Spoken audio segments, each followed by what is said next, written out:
and Meeuwsen. Okay, yes, I'm ready. Oh, can you hear me? Hi.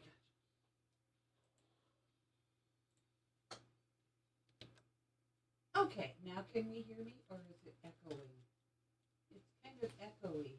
It is a bit echoey. Yes. Hey, we'll get this all set in just a second, folks. Don't worry. Enjoy the day while the sun's shining. Not too hot yet. Enjoy sitting outside for a little bit. Is it my microphone or?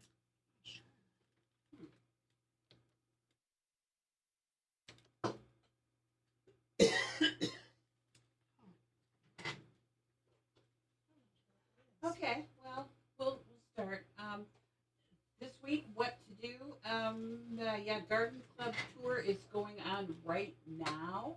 If you're still plenty of time, you can get out to if you don't have tickets, to the First Reformed Church at 630 State Street here in Holland. They're selling tickets. They're $20 per adult. I believe there are 9 lovely gardens, and you can stroll around, take notes. The owners will be there, and you can ask questions. There's some garden art to be sold at some of the places. Should be a fun time. The gardens are always lovely, lovely, lovely, and it's usually things that you can't see from the road. So, but they'll have maps and everything at First Reformed Church at 630 State Street, right across from the Presbyterian Church. Okay, so First Reformed Church. It is from 10 until 4 today, so you've got plenty of time to get out there and stroll as many gardens as you can and take a look at what the garden club is doing right now. And what you should be doing is making sure your garden stays watered, evenly watered. I know we got some rain this week, but the tomato plants, remember, they do take up a lot of water. Do put your finger in the ground to make sure, or in the pot, wherever they are. If it's dry, make sure they get water. They need water this time of year. They're setting their tomatoes. They need lots of water. Same as your pepper plants. They need lots of water. Your garden basically needs lots of water and lots of tender, loving care. Remember, they've got, the weeding has to be done. And I know that weeding has been so horrible this year. The weeds have just taken over. The weather has been just perfect for the weeds. But remember, if you leave the weeds in the garden, it steals the nutrients from the plants that you want. So they don't grow as big or as sweet or as nice as what you want. So make sure that you get those plants watered. Make sure you get your garden weeded, and I know it's kind of a problem, but once you get it weeded, put the preen down to prevent more weeds from coming in. It's a backache in a bag, and I'll tell you, by this time of the year, it's nice to throw some preen down to get that 3 months of no more weeds coming up. So that's in and of itself worth it. So get the preen down. You can there's one for your garden, there's one for your landscape beds, so you don't have to keep weeding all summer long. If you just got a couple that you can keep under control yourself, that's fine. But I'll tell you, the preen does really, really helps. And make sure you keep your flowers deadheaded so they form more flowers. That's always a good thing. And make sure you get those flowers fertilized, especially the annuals. They need that little bolt of fertilizer food right now. That's good. And it can be anything from the Miracle Grow to the something that you actually put in the ground. Whatever you'd like to do, water fertilizer, or just a granule. Anyway, the flowers will appreciate it. So will your garden. It's like you didn't forget to feed your kids. Don't forget to feed your garden too. That does help a lot. Oh, that's kind of funny. We're gonna move this one. Oh, okay. So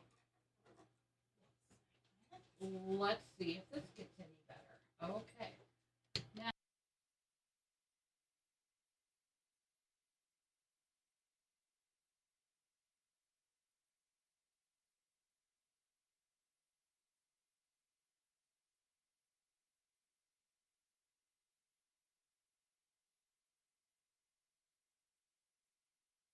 inside the screen at night without all of the bugs coming in. I was amazed at all the bugs that were flying up against the screen, so we could see what's out there at night. There were a lot of Oriental garden beetles were flying up against the screen. June bugs, which kind of surprised me, they're still out there. Japanese beetles are still out there. She had some grapevines, so those grapevine beetles, those long tan things, they were flying up against there. She lives kind of near a swampy area, so we had some. There were some dragonflies that were up there too, looking for all the mosquitoes that were coming in. Thankfully, we were screened in, and we didn't have to worry about those mosquitoes at all. But my goodness, the mosquitoes are out there right now. This damp weather has just ballooned that. If you have standing water in your backyard, and I don't care what kind it is, you know, from a bird bath to, what's on the ground that it just doesn't dissipate quickly. Make sure you get some of those mosquito dunks, and start, putting those in the standing water. It will prevent the mosquito larvae from hatching into adult mosquitoes, which will save your blood later on. So get that down there quickly. That is something that really needs to be done right now. Or get the mosquito eliminator out there, that Spartan mosquito eliminator. You hang it up in a tree away from where you want to be, and the mosquitoes will go to that, and they won't bother you. So that's a wonderful thing. Um, Actually, the Spartan mosquito eliminator. After a hurricane, these people go out to places that have just been devastated by the hurricane, and they give out the Spartan um, mosquito eliminator for these people to hang up to get rid of the mosquitoes, because especially, mosquitoes are bad up here. They carry some diseases that we don't like. Down there they carry a lot more diseases that people don't like that can kill them. So it's a good idea to get rid of the mosquitoes. If you have to spray, or however you have to use it, um, don't get lulled into thinking that it's okay to be bitten by mosquitoes. It's not. They're the most deadly animal in the world, and they can carry a lot of diseases. And we think, well, we're up north here and we don't have those tropical mosquitoes, but they were found in Allegan County, and someone got something, I don't even remember what it was, dengue fever or one of those things, just south of us here. So, you know, keep that in mind. Make sure the kids and your animals are protected when they go outside. I know you have to bring the dog out at night. There's no two ways about it. But, and the mosquitoes are out there, make sure the dog has protection on it too, so he doesn't, or it doesn't, or she does not get bitten by mosquitoes also. So it's very important to take care of those. So any standing water, get the mosquito dunks in. The active ingredient is BT, which is Bacillus thuringiensis. It is a soil protein. It does not hurt you. It doesn't hurt the dog. Doesn't hurt the birds. You can put it in the bird bath, and they can drink the water, and it won't hurt them. It does stop the mosquito larvae from forming. It also does a number on caterpillars and worms too. If they eat it, their intestines get all messed up. So it's a good thing to use on those too. And it's an easy thing. They have to spray if you're going to use it for caterpillars or those sorts of things. You have to spray the foliage because it has to eat the foliage to die. The mosquitoes just have to be, just put it in the water, and they will, they absorb the water and they die. So that's a great. Whoever thought of that, kudos to them because it doesn't hurt you and it will kill those horrible things. So yeah, um, just get out there. Another thing to do this week. I know last week was peak week at Windmill Island, and that means the flowers were at their absolute peak. And their theme this year is the color wheel or something like that. And every one of their beds supposedly has all the colors of the color wheel in it. They are colorful. They are beautiful right now. So get on out there and take a look. It's well worth it. It's one of Holland's hidden treasures. We don't think about it, but people that come in from other places, they come to stop because it is one of the horticultural gardens in America that if you have a membership to Windmill Island, you can get into like the Chicago Botanical and you can get into Meyer Garden and you can get into all these really huge things. But we've got a very small, very, very, very good horticultural garden right here in Holland. And if you're thinking about what do I want to do with my backyard or what do I want to do with a shady area, go to Windmill Island and see what they plant and ask their gardeners. Their gardeners will have a wealth of information for you. And there's a lot of stuff that's already labeled for you, like what the plants are, etc. But they will gladly, stop and talk to you about why this is in the shade and why this is in the sun, and you got to kind of mimic the same conditions in your yard, and you should have the same results. Their gardens are glorious. It's not just a one-time deal of going to Windmill Island. It's free if you live in Holland, if you've got that on your driver's license. So, take advantage of that. My goodness, we don't get freebies like that often in this world. So take advantage, bring a picnic lunch. You can have your lunch out there and it's absolutely beautiful and they do spray for mosquitoes, so you don't have to worry about that. So yeah, get on out there to Windmill Island. What other thing you have to watch out? Oh, slugs. They're out in force right now too. They love the hot, humid weather. They are out there.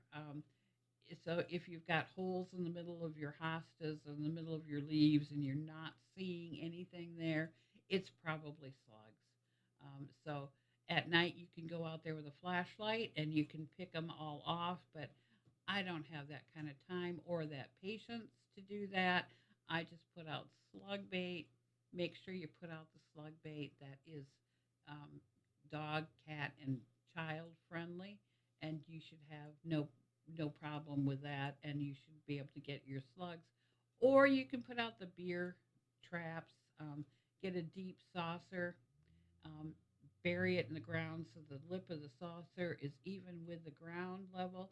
And when they come crawling down at night and they're going to try to find some place to sleep that's nice and quiet, and they'll see the pool of beer and they like that yeasty smell, so they'll go diving into it. And once they do that, they don't swim, so they drown and they're dead. So that's a wonderful way of getting rid of the slugs. Do take those beer traps out every day and clean them out and put new ones in because if you get so many dead ones in there that they'll be able to crawl on out. So make sure you do clean those things out. But it does work. They do like that yeasty smell. The cheaper the beer, the better. Or even near beer will work.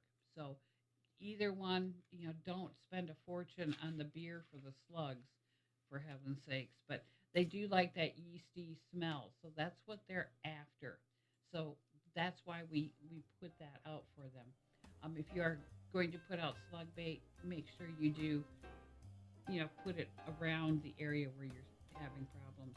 We need to stop and take a little listen to some ads, but we'll be back with the garden show right after that.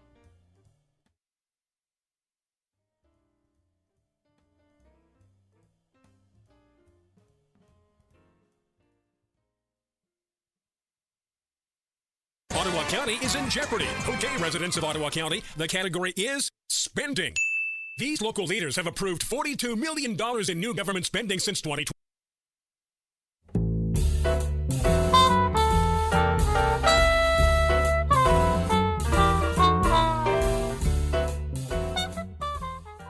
All right, that's a nice little sound there. Yes, we're still working on the clarity here of the microphone, but hey, we're going, so that's not a problem. The phone lines are open. We can do that, and the number is 616-395-1450. 616-395-1450 is the number to call if you've got any questions, and we do have a caller on the line right now. So good morning. You're on the Garden Show. Oh, good morning. I think I have a problem. I use this deer way for, my flowers and so. Okay. But last night it looks like the deer came and ate my tomato plants. Now, I didn't know if I could use that on tomato plants, that spray. And deer away? Yes, you can use that. Or deer way or whatever it's called with the deer on the front. Yes, you can use that one on your vegetables. That's not a problem. Yes. I can or cannot? You can. Yes. Oh, okay. Good. Well, that's good to know because I was rather upset about that. Well, I would be too once you've sprayed your other ones and then they go to something else. Yeah. Yes. That's not right. Oh, and then a question about the flowers with all those holes in the leaves and so. Mm-hmm. Now, did you say once upon a time to use milk and water in a spray bottle? That works for a fungal problem if you have a disease problem, like powdery mildew. Yes, the milk and whole milk mixed with a little water works extremely well for that. Oh, okay, because they just destroyed my zinnias and eating off my sunflowers too, holes in the leaves. So, okay, I will do that too. Thank you. Okay, yep. Bye. Bye. Yeah, that's something to actually remind people about too. The hot, humid weather does bring out a lot of disease problems. I was looking at a friend's garden this week, and she does have a lot of downy and powdery mildew starting, especially in her squash and pumpkins. The milk spray is really, that's the one thing that it will handle. So whole milk, don't use skim milk. It needs to be whole milk. Mix it with some water, and then you just spray it on your plants. I know wouldn't spray it on the plants if they're right outside the kitchen window and you've got the window open all the time, because you might get that sour milk spray after a while. But other in your garden, it works really well. Spray it once a week. Keep that. It can act as a deterrent also, as well as trying to help stop it in its tracks. Once it's done its damage, you can't undo the damage, but you can prevent it from spreading. So get that milk spray out there, or you can use a fungicide out there. Remember, copper is a fungicide. It does some things well, but you can cause a copper toxicity in your plants if you spray it consistently on your plants as a fungicide. We had one guy that completely ruined his entire tomato crop by spraying. He didn't want to get any kind of fungal problems, so he started spraying copper, which is an organic fungicide, and he sprayed it once a week, and he got copper toxicity in all of his plants. He had to pull them all out. So, that was not good. So remember, if you're using copper, that's something that you want to maybe use a couple times and then use something else for a while. It's one that you need to rotate, not use it consistently all the time, because you can cause a problem that's worse than the problem you already have. So we don't want that to happen. But the milk will help with the powdery and the downy mildew, and that is the stuff that looks like baby powder has been sprinkled on your leaves at first, and then what happens is that's the little spores of all of the microbes, and then they go in and they eat all of the chlorophyll out of your plants. If your plants leaves don't have chlorophyll, they don't work, and therefore they die. So you might see some yellowing leaves with some kind of speckling in it. That's all part of the downy mildew, powdery mildew thing also. So we don't want to see any kind of powdery mildew on anything. Get the sprays out immediately. And if you don't have it, you may want to do it as a preventative right now because the weather is just right for it right now. And we do have a caller on the line. Good morning, caller. You're on the Garden Show. Yes, my name is William Johnson. I have beans that are basically grown. They are running pole beans, and they're really lovely, but they're not blooming. You have an idea of what's going on with that? Yeah, it might be a little bit too hot. Wait until the temperatures moderate here, and that's the whole thing behind that. And you might want to fertilize it too. Something that's higher in the middle number of the fertilizer would help you. But I would just wait. Just don't worry. Well to the caller. Just wait. The flowers will come on. Don't worry. But I would definitely fertilize it with fertilizer that's higher in the middle number, and just be patient. Make sure it gets enough water, and they'll start blooming. Don't worry. Sometimes those pole beans take a little bit longer than the other ones do. So just be patient, Mr. Johnson, and you will have your pole beans. Have no fear. My beans have not started setting flowers either yet, so I'm not too worried about that. But they'll come. It's only July. Got to keep that in mind. Only July. Okay, what else? Oh, if you do have holes in your leaves, there are other things that can cause holes in leaves. If it's just, an isolated hole here and there, it's probably slugs. Slugs don't usually, go out and eat like the whole leaf or eat around the margins of the leaves. If they're eating around the margins of the leaves, it's probably some sort of either worm or the Japanese beetle. The Japanese beetle, pretty easy to spot that on a plant. They're a large copper and green colored beetle. You see those. You can pick those off if they aren't too numerous. Throw them in a can of sudsy water, and you can kill them that way. A friend of mine just throws them in the can and then just throws all the bugs out for her chickens to eat. That works too. Just make sure the chickens are hungry and they want to eat the bugs right away. You don't want them to fly away. So do make sure that doesn't happen. But yes, you can pick those off if they aren't too numerous. If they are a little numerous, you might want to put a trap out to draw those out of that plant. You put the trap downwind of the plant to draw them out of the plant. Sometimes they draw more around the area too. So it doesn't necessarily work 100%, but you get some of them off your plant. So at least it isn't overloaded with them. Some plants can get so overloaded. The beautiful Rose of Sharon bush, they love that. And this time of year, they should be in full bloom, and those little pot lickers will just, decimate all of those blooms. I just hate that. On your roses too, they could really make a mess. So do keep an eye out for them once they're out there. They're out there until mid to end of August. So keep it in mind and keep your eye out for those. There are other beetles that eat also. Another one that does a horrible lot of damage is the Oriental garden beetle.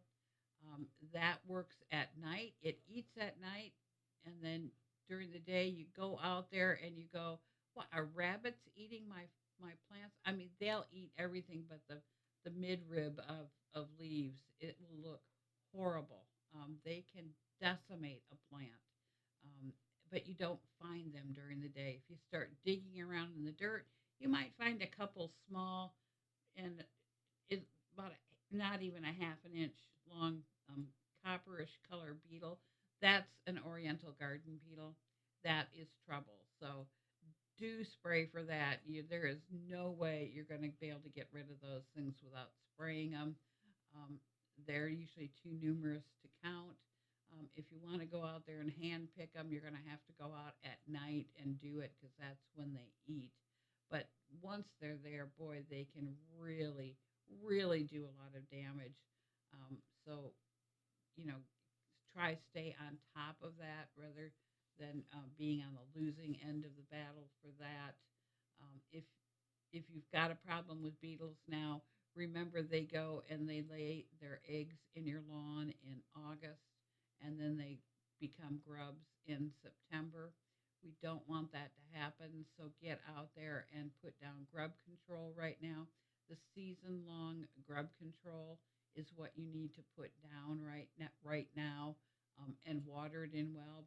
Do it before a rainstorm. It works fine. Make sure it's in the ground before the 1st of August or so. So you do have a little time yet to get that on the ground and get it watered in well. It doesn't do anything if you keep it on the surface of the soil.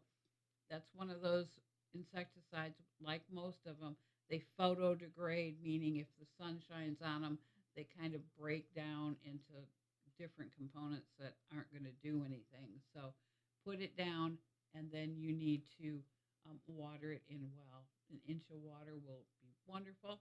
Turn on the sprinklers, get that stuff down, and get it in the ground right now. So you don't get grubs coming up in the fall.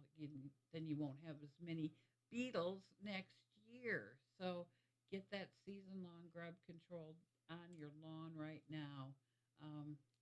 There are even more beetles like the grapevine beetle. You're probably not going to see that unless you do have grapevines. That's a long great thing, but beetles, remember, lay their eggs in July and August. We need to get the season-long grub control down on your lawn. We need to stop and listen to the news now. I'm going to give you a quiz once we get back, but we will be back with a garden show soon.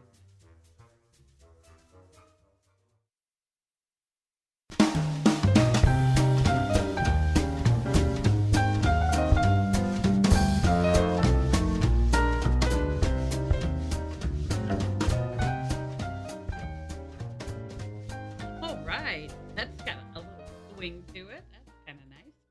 Makes me feel a little more energized here. That's always good. We've had a lot of calls at DeBrine's recently that the box elder bugs seem to be crawling everywhere outside. Not main, not mainly the adult ones, but the small larvae. They're little red bugs. You'll see them in large numbers, usually around trees or whatever. Don't worry about them so much. They're not going to hurt you. They're not going to really hurt anything outside.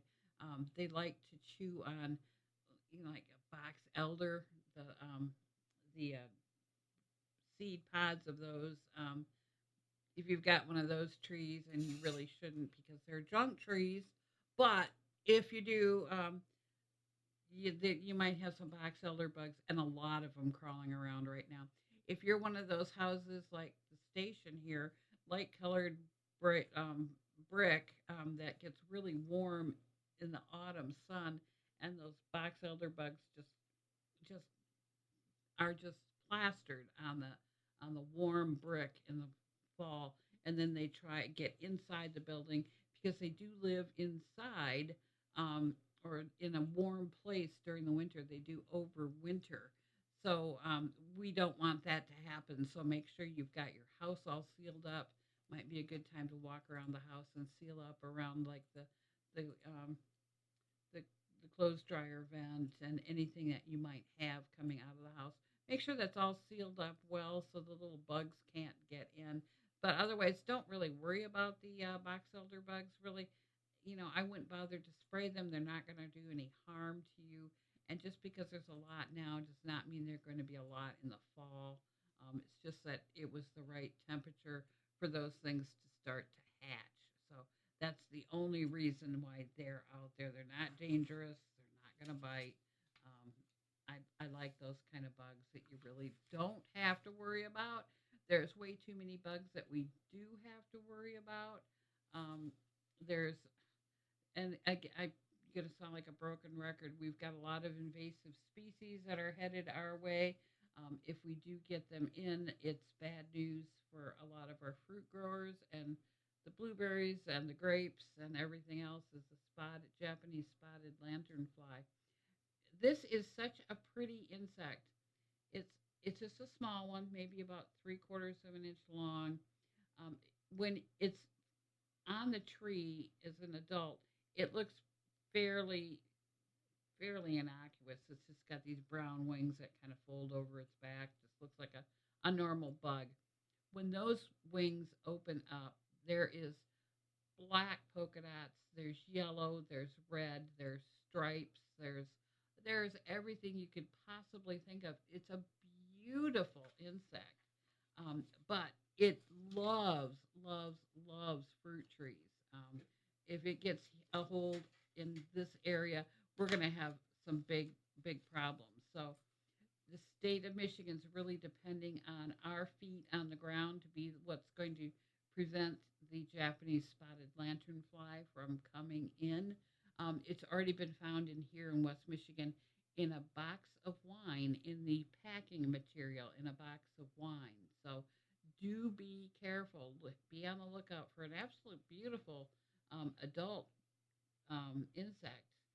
If you do find one, take a picture of it, note where you found it, and then kill it. Make sure you killed it, and then call the Department of Ag. Tell them exactly where you found it. Send the picture so they know that's what you found, and they will be there almost immediately at your house or wherever you found it.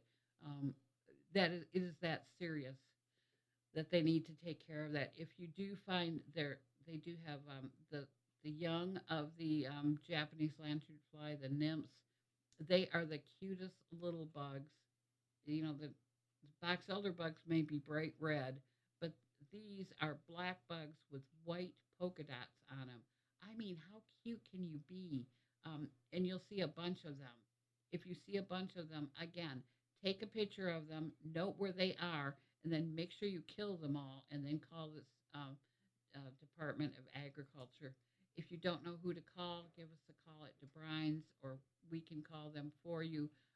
It is vitally important that they know where they are, and if they've been seen. We have to be the feet on the ground for this sort of thing, and we have to be the responsible adults here, and we have to not carry it from one place to another.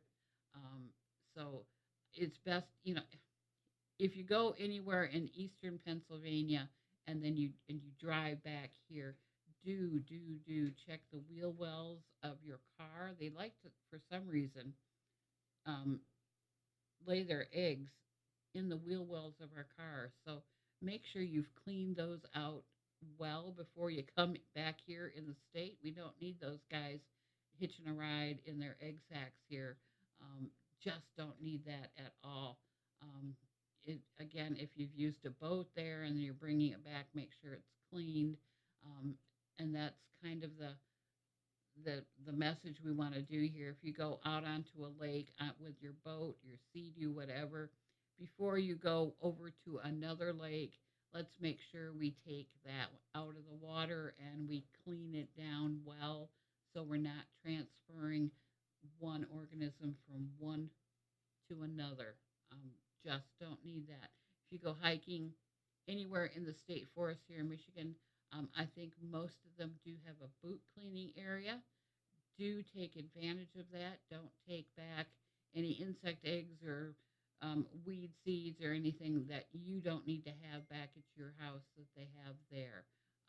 We don't need it. So do clean off your boots. If you're a fisherman, do clean off your waders, anything that gets in contact with the water or the mud or whatever. Do clean it off before you put it back in the car to take it home. Again, most parks have an area where you can clean things off. It's that serious. I mean, you can joke about it, but it is really that serious. This could be a lot of people's livelihoods that are just gone. If if they get into the blueberry fields, if they get into the grapevines, it's basically going to be devastated. Just look at all of our beautiful ash trees in the state that got decimated by the emerald ash borer.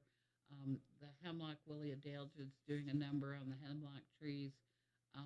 And Michigan has the largest amount of hemlocks in the lower 48. Let's try keep them that way. If you do see the little white, they look like little balls of cotton where the needle meets a branch. That's where they're going to be, and they are. It's not like you can spray the tree and you're going to kill it because they're kind of like in their own little tank. They're these insects. They're surrounded by the white fluff, so it's not going to hurt you. Just spraying them off isn't going to hurt them. So what you do need is you do need something that actually gets up into the tree. The season long, or not season long, the bare tree and shrub is something you can use. It will work fast. You just mix it with water in a bucket and you pour it right around the base of the tree, all the way around the tree. Really easy to do. Do it once every year or up to every 3 years to keep it out. If you don't have it, you might want to think about just using this as a preventative if you've got a hemlock in your yard. Once those trees die, it costs a lot of money to get rid of them and to have them taken down. So the best thing to do is to, don't have it in the first place. So and I know the bio advanced tree and shrub is not the cheapest thing in the world. There is a generic version of it out there right now. If you've got a bunch of trees that you want to do, it might be cheaper to use that sort of thing. But you do need to do that. Needs to get up into the tree so the insects will eat it and then they die. It does a number on things like emerald ash borer. If you've just got borers in your trees, it will get rid of those also. And I think it does work on caterpillars too. If you get 10 caterpillars, it's something you can, again, mix in a bucket, pour around the base of your tree, and you're all set. We need to take a break, but we will be back with the garden show after this.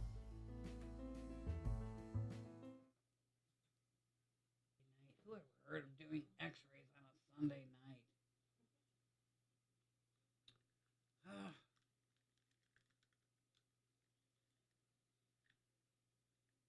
Oh, and every appointment they want you to sign in before you get there, and I make it faster.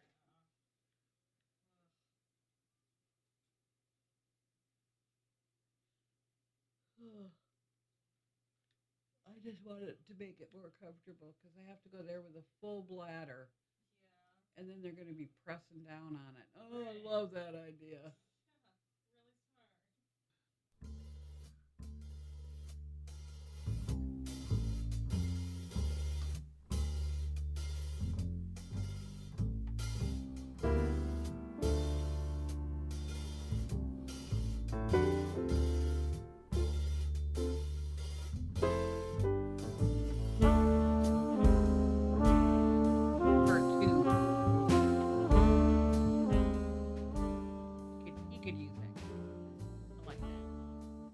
Okay, got a couple other things, last things to talk about. If you have a question, give me a call.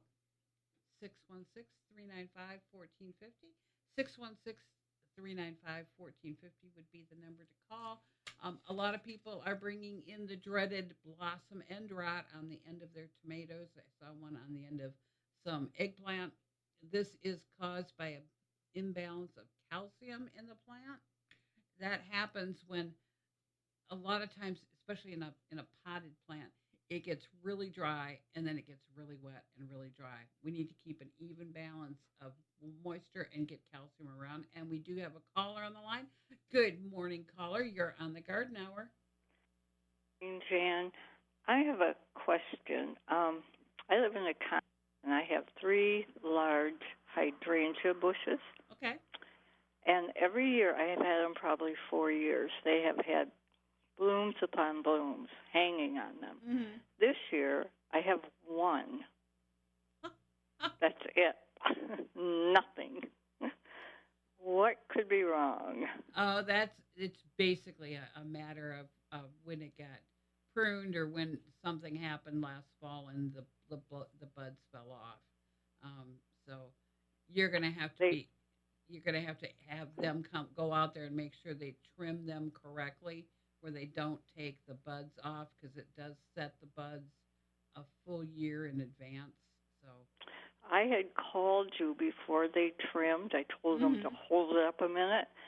And you said something, if I remember correctly, about so many inches from the last branch. okay, yes, you go down. You go. They're probably a little unwieldy right now. So you go back from the flower, and you go back to the first set of leaves on it, and there's going to be a little swelling in the in the in the branch. That's the bud for next year already. So you can only take it off up to that first set of leaves, and that's Okay. it. And there were no buds or flowers on it when they trimmed. Absolutely none. None. They won't trim when there's flowers or anything on a bush Well, actually, or hydrangeas are best trimmed when the flowers are on. Otherwise, it's hard to figure out how far to trim them back. So, and they don't look like buds. They just look like where it's a little bit swollen. That's the bud. So will they be revived next year? If They you trim if you them trim right? them correctly, yes, they should be fine. But I would make sure they get some fertilizer on them this fall, and do baby them. Okay. What kind should I get? Oh, Espoma makes some lovely fertilizers. I would use. It depends on what color you want, though, but the holly tone would work well for you, or just the plain old flower tone would work well also. Okay. All right. Well, I'll come into Brian's, and I'm sure they'll Yeah. direct me in the right way. Oh, of course they will. Those guys are always very Okay. helpful. Yep. Okay. Thanks so much for your help. I Yep. was just baffled. Yeah, not a problem. Okay. Thanks, Mhm. Jen. Bye. Yeah, I've seen some hydrangeas this summer. The most beautiful color pink I have ever seen in a hydrangea. I saw it this summer just in one bush. So I don't know what happened to that bush, just in the right spot, the right time, the right basic chemicals around it or something. But oh my gosh, it was absolutely glorious. I love I love hydrangeas. They're are a little fussy for me, but I do love them to pieces. Those things are so pretty. Um, but again, this year has been a tough year on a lot of flowers and on a lot of plants. It hasn't been, it started out with kind of, yeah, weather all spring, and it just has not been the best weather in the world. So, you know, sometimes that just happens. Sometimes the weather just doesn't cooperate, and then other times it's absolute perfect weather. We never know. So that's that's the way that goes. We're talking about the blossom end rot. Make sure you get calcium around your tomatoes, around your peppers, around your squash, around your eggplant. They all can get the blossom end rot. And I'll tell you, they look absolute fine from up above, and then you look underneath the plant, and they look horrible. Um, you can eat the top part, but why bother? Um, so let's just make sure we get the calcium out there, get it around your plant, and make sure it stays well watered. You can put some mulch around your plant, especially if it's in a pot, so it doesn't that water doesn't evaporate that quickly. That would be extremely helpful for you. And another hot topic out there this week has been snakes that people are seeing around the garden or whatever. We do have some snake away type things that you can spread around that do a good job about keeping the snakes away. Um, but actually, snakes do some good. They do eat insects. They eat small amphibians that are making a problem. So it's always I know sometimes we hate these things, but sometimes they're not all bad. I don't want a poisonous snake in your yard, but just a garter snake or one of those is perfectly fine to have. But the snake away does work. Okay, I have to remind you, I will be back here Tuesday morning. Yes, Tuesday morning at 8:35 with Dan for the garden party, and Tuesday from 10 until 11 on Talk of the Town with the Garden Hour with Gary. But I will be back here next Saturday. This is the most important thing. I'll be back here next Saturday at 11:05 or whenever the news is over with the garden show. And I think I've got all of the names right now. Wish they were all the same, but they aren't. But the garden show will be next Friday at 11:05. I will be back here then. So all I can say is until next week, go green.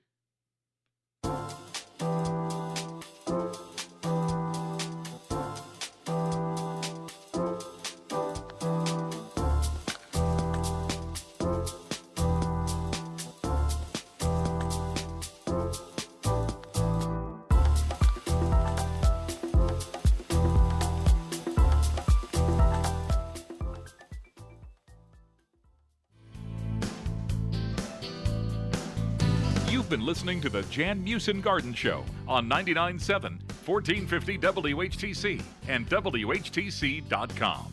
If you wish to hear this or other programs hosted by the Master Gardener from De Bruyn Seeds in Zeeland, check out the podcast section of our website, WHTC.com, and listen or download for free. The Jan Meeuwsen Garden Show is a presentation of 99.7 and 1450 WHTC.